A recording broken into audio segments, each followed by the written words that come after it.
In our last video, we discussed Anselm's account of God's temporal omnipresence.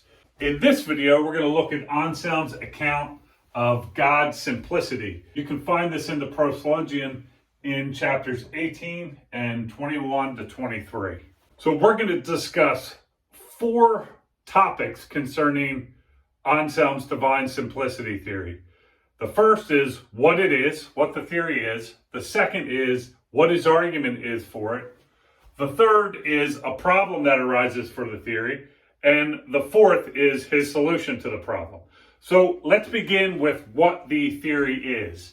So again, this is sometimes called the divine simplicity theory or divine simplicity hypothesis. And at its core, it is a thesis about God, namely the thesis that God is absolutely simple. He has no parts whatsoever. Anselm puts this in various ways throughout the Proslogion. He says God is not composed of parts. God cannot be broken up. He's completely one or absolutely simple, and alone he is what he is. So again, the divine simplicity thesis is that God has no parts whatsoever. He is absolutely simple and one. All right, so we've looked at what the divine simplicity theory is. Now let's look at Anselm's argument for it. Okay, so let's have a read through of the argument for simplicity, and then we'll look at the argument for premise 1. So let's start with the argument for simplicity. And again, this is an instantiation of the reasoning involved in greatest conceivable being theology. So 1, a being that is absolutely simple is greater than one that is a plurality, or is greater than one that has parts. 2, so if God is not absolutely simple, then God is not TTW. God is not that than which a greater being cannot be conceived. God is not the greatest conceivable being, etc. 3, but God is that than which a greater being cannot be conceived. He is the greatest conceivable being. That's how we define God. 4, thus God is absolutely simple. That's to say, he has no parts whatsoever in any sense. So when we were thinking about how Anselm would argue for God's spatial omnipresence and his temporal omnipresence, the way we thought about it was look at the different ways it's possible to be present in space or to be present in time, and which is the greatest and a most badass way of being present in space or time. And it seems kind of intuitive that to be wholly present everywhere in space at once is greater than some type of limited spatial presence. And as well, it seems that to be wholly everywhere in time at once is greater than some kind of limited temporal presence, right? So it was easy to see why Anselm took omnipresence in space and time to be properties of God, because those are the greatest possible ways that something could be in space or in time. When it comes to God's simplicity, you might say, okay, well, it's not so clear why a simple being or a being without parts is greater than a compound or complex being. That's to say, a being that has parts, right? Well, Anselm gives us an argument for that claim, and we can see that here in the argument for 1. So let's have a read through that now. So 1a, a being that is incorruptible or uncorruptible is greater than one that is corruptible. So a being that can't be corrupted is greater than one that can be corrupted. 1b, but only something that is absolutely simple, that's to say that has no parts in any sense, is uncorruptible. 1, thus a being that is absolutely simple is greater than one that is a plurality.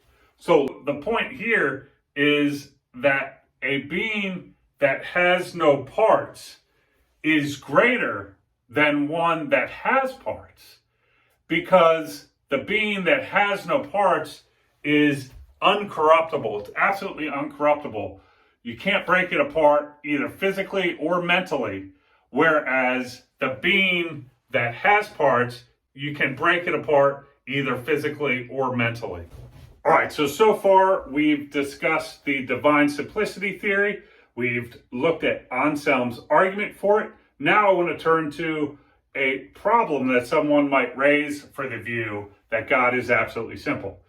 Someone might say, hey, Anselm, listen, I was reading through the Proslogion, and along the way, I saw you listing a bunch of attributes that God has. You said he's supremely good, he's a creator, he's just, he's truthful, he's merciful, he's living, he's wise, he's eternal, he's light, he's beautiful, etc., etc., etc. And so the problem that one could raise would be this.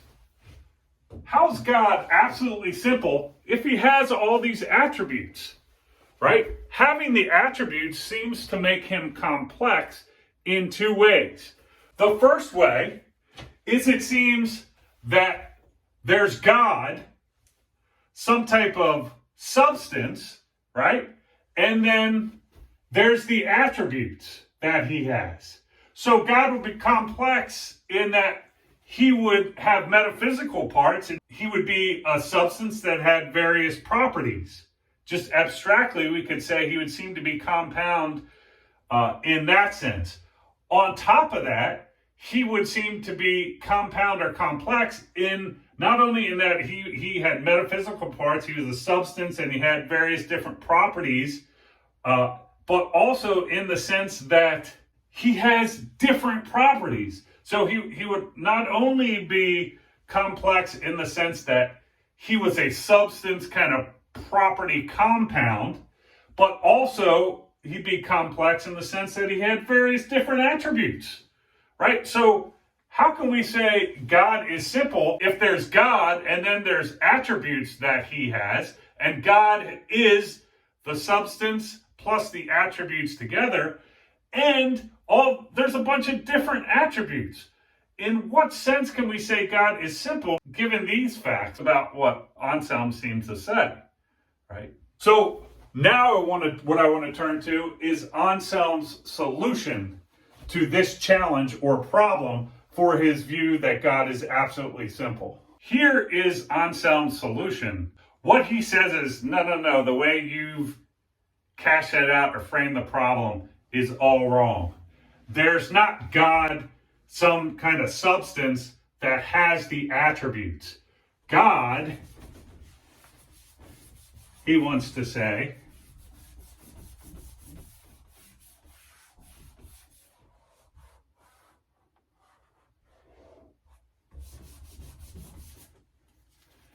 is the attributes. God, he wants to say, is the attributes. And the attributes are all, when you really understand them, identical. So we can draw identity relations between each of them.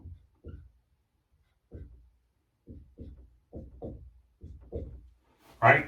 So attribute A1 is really identical to A2, and A2 to A4, and so on with all the different identity relations. In other words, if we want to put this in tangible terms, what Anselm is essentially saying is that God is goodness, and goodness is power, and power is wisdom, and wisdom is happiness, and happiness is beauty, etc., etc., etc.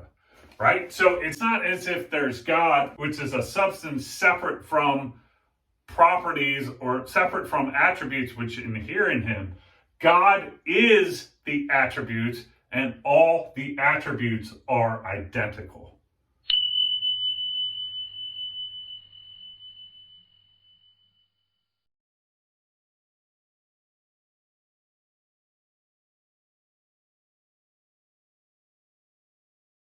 So, geez, I knew I should have played around with the fire app.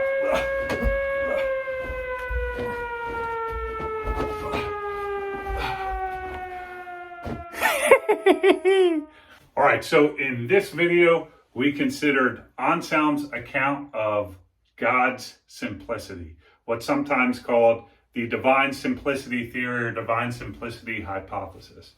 We also covered Anselm's argument for the view. We looked at a problem or challenge to the view, and we considered Anselm's solution or response to the problem. Of course, there is always more to say on this. And if you have thoughts on any of what we discussed in this video, I'd love to see it in the comments below. All right, so let's take stock of what we've talked about in Anselm up to now. We've looked at his arguments for the existence of God, what's sometimes called the ontological argument. We've looked at a famous objection to that argument. We've looked at his theory of God's nature. We've seen, we read through the list of attributes that he ascribes to God throughout the proslogion. And we also went deeper into 3 of those attributes that tend to be lesser discussed than some of the others, namely the attributes of spatial omnipresence, temporal omnipresence, and simplicity. What we're going to turn to now is a set of problems that Anselm considers in the proslogion for his account of God's nature, and we'll also consider his solutions to those problems. So I'll see you in the next video. Dr. K out.